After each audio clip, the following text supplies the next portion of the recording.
Hai guys, balik lagi di Uki Kelvin Official bersama saya tentunya Uki. Kita lanjutin lagi kasusnya Vina di hari ini guys. Seperti apa ya kabar terbaru dari kasusnya Vina? Yuk kita lihat bareng-bareng guys beritanya hari ini guys. Ada apa nih? Dari pengakuan saksi baru AR yang juga anak polisi dan bapaknya akrab dengan Rudiana, di sana dia menceritakan bahwasanya Eki mengkonsumsi obat terlarang dinamakan Zenit dari mulai pagi, siang, sore, malam sampai dengan larut malam. Ini kita bisa menduga bahwasannya kematian Eki itu benar karena kecelakaan dikarenakan dia mabok Zenit. Zenit ini bahaya. Efeknya apa? Satu, halusinasi. Yang kedua, mati rasa ataupun kebal. Ini sangat-sangat berbahaya ya, namanya Zenit ini. Kemudian juga dari pengakuan saksi baru ini juga muncul pertanyaan, siapa Melmel? Yang kemudian yang kedua, kenapa Sudirman disandra? Untuk menemukan jawabannya, langsung aja masuk ke YouTube saya. Terima kasih. Oke, gimana menurut pendapat kalian guys? Ini ada sebuah video lagi, kita lihat ya. Permainan hukum yang paling buruk di dunia ini sekarang ini di Konoha berkaitan dengan terbunuhnya Vina dan Eki.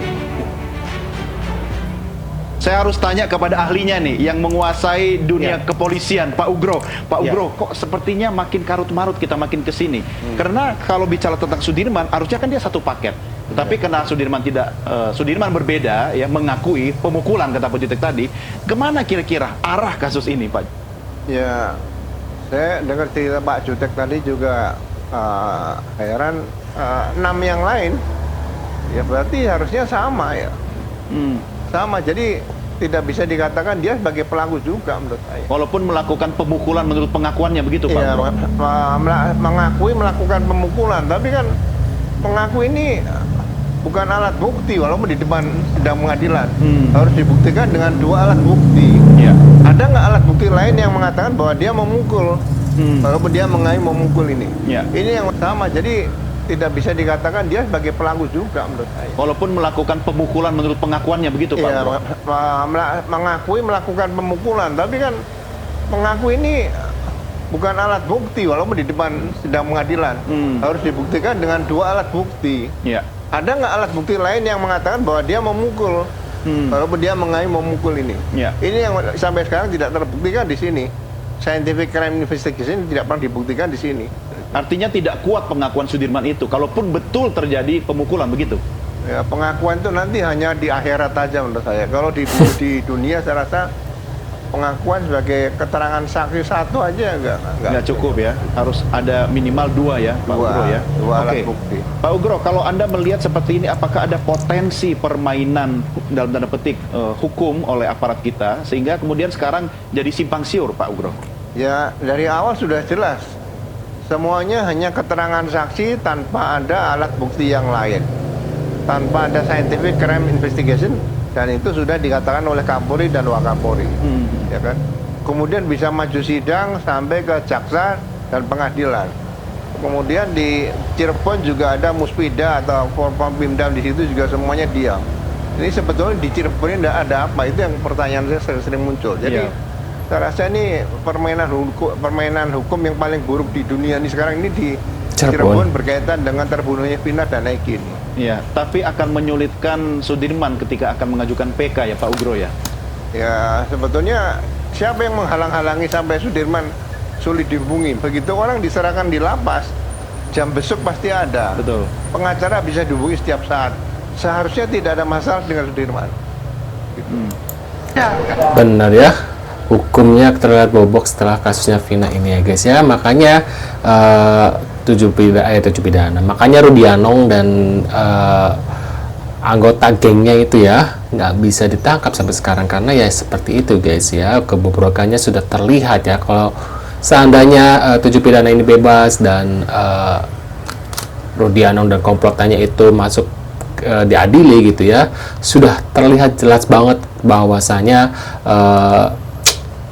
hukum di negeri Konoha, yaitu di Cirebon ya, khususnya di Cirebon itu terlihat bobrok banget gitu loh guys ya.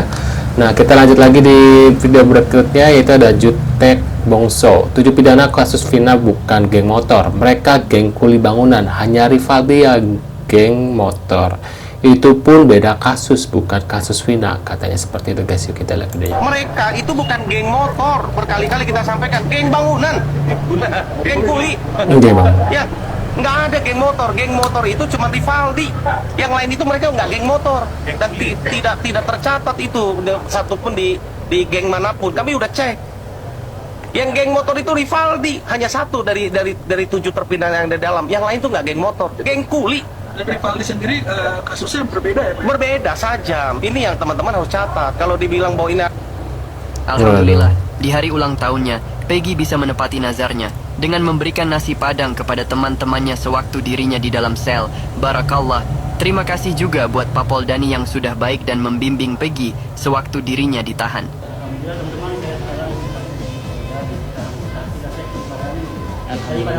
Selama saya di sini alhamdulillah banyak sekali 3 tahun ada apa penambah juga. Iya.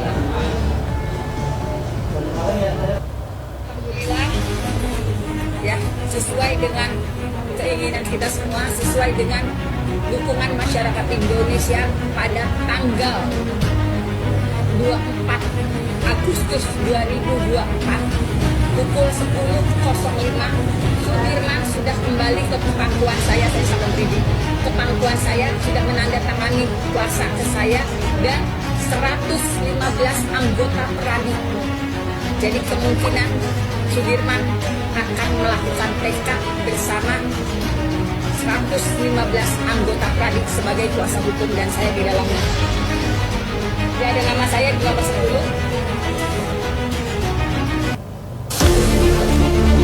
Sudirman ajukan PK. Mudah-mudahan 7 pidana bisa bebas ya guys ya, termasuk Saka Tata. Dan kuasa hukumnya akan mengajukan peninjauan kembali atau PK ke Pengadilan Negeri Cirebon pekan ini.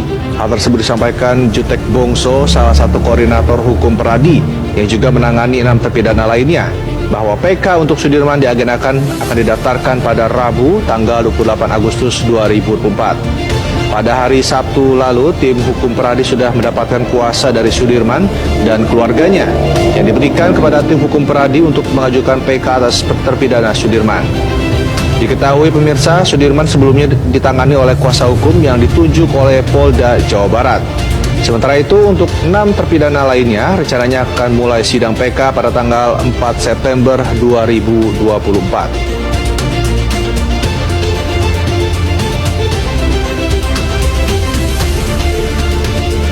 Kami akan upayakan mengajukan PK dan kami akan berupaya untuk mendapatkan keadilan. Apapun yang kami sampaikan, novum, kekeliruan, kehilafan hakim dan juga keputusan yang bertentangan satu dengan yang lain, kami harapkan semua bukti fakta yang kami hadirkan dalam persidangan dapat membuat jelas peristiwa ini. Eki Vina itu adalah perkara yang besar. Sedangkan perkara yang fitnah ini atau hoax ini ya bagi kami ini sebagai bumbu saja. Ini semua akan terungkap lah apabila penyidik yang sekarang yang menangani perkara ini secara objektif, transparan dan profesional. Karena pernyataan Liga Akbar juga membawa 2 penyidik yang memeriksa Liga Akbar pada saat itu, dan ini harus diperiksa juga ya penyidiknya. Itu saya sebutkan karena selama ini belum muncul di media manapun, yaitu penyidik yang pertama yaitu Agus Mulyadi dan Indra Tirta Purnama. Nah, inilah yang memeriksa Liga Akbar pada saat di Polres Cirebon Kota. Pengetahuan setelah kami mencari informasi bahwa penyidik ini adalah penyidik Polda. Waduh, menurut pendapat kalian gimana setelah melihat beberapa video yang saya putar ini guys? Aduh, kalian punya tanggapan apa ya? Susah banget ya dalam kasus ini, kayaknya berbelit banget. Dan aku lihat besok ya tanggal 4 September ya, pengadilan PK ya. Mudah-mudahan mereka bisa bebas ya guys ya. Sekian dulu videonya guys, jangan lupa bantu subscribe dan sampai jumpa di video selanjutnya. See you.